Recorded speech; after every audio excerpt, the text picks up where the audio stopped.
चलते रहिए चलते रहिए Can we start the evening, please? If we are done with the photographs, please start.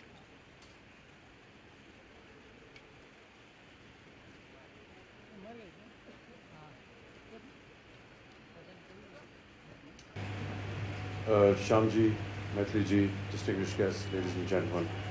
At the outset, my deepest apologies for being late this evening. There was a deep-rooted controversy that was hatched on the highway today, and they succeeded in breaking my tradition of arriving punctually at almost all functions, so I do hope you will excuse me. Smita looked very frail and gentle, almost as frail as some of the wonderful flowers that she used to bring to me when I had my accident. But she was a strong woman, extremely strong, very committed to not just her work, but into her beliefs in what she believed was right and what was wrong. Some of the things that she did in cinema with me were totally against her nature. Particularly a film like Namak Halal, where she had to do a rain dance with me. And she felt it was absolutely away from her culture and thinking, but because it was contracted to do something, we had to go ahead with it. And all the time I used to keep reassuring her that everything will be fine. And then I think a month or two after the film released, we happened to be in the same city and we met up.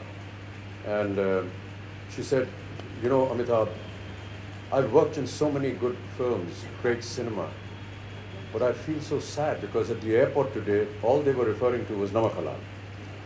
And she somehow felt a little awkward and embarrassed about that.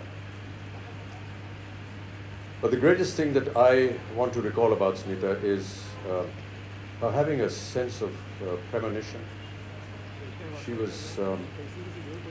was a dear friend of mine.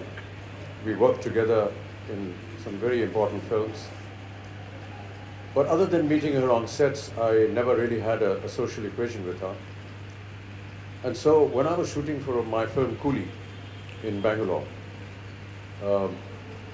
one night, very late, almost 2 o'clock in the morning, the hotel receptionist called and said, you have a phone call, sir, and would you like to take it? So I said, it's really late and I have to get up early. Who is it? They said, it's Smita Patil. This was a shock to me because I had never ever spoken to her on the phone. Neither had she called nor I called her. And I felt that maybe, you know, there's something wrong and I need to take this call, so I did. And she said, Amitabh, are you all right? I said, yes, why? No, I just had a very bad dream and I was thinking about you and I hope you keep healthy and I hope you keep well. And I just had to talk to you and tell you about this. So I said, oh, thank you, I'm doing fine and the shooting's going on well.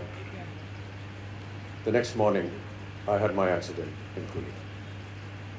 And I cannot but think of those moments when Smita had this premonition about something going wrong with me.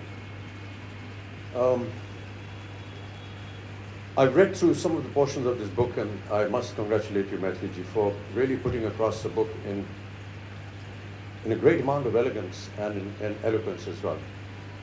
There are portions which have been very deeply researched, and many of you who did not know her, as did Maithili did not know her, she has put together something which will give an indication of who and what Smita Patil really was.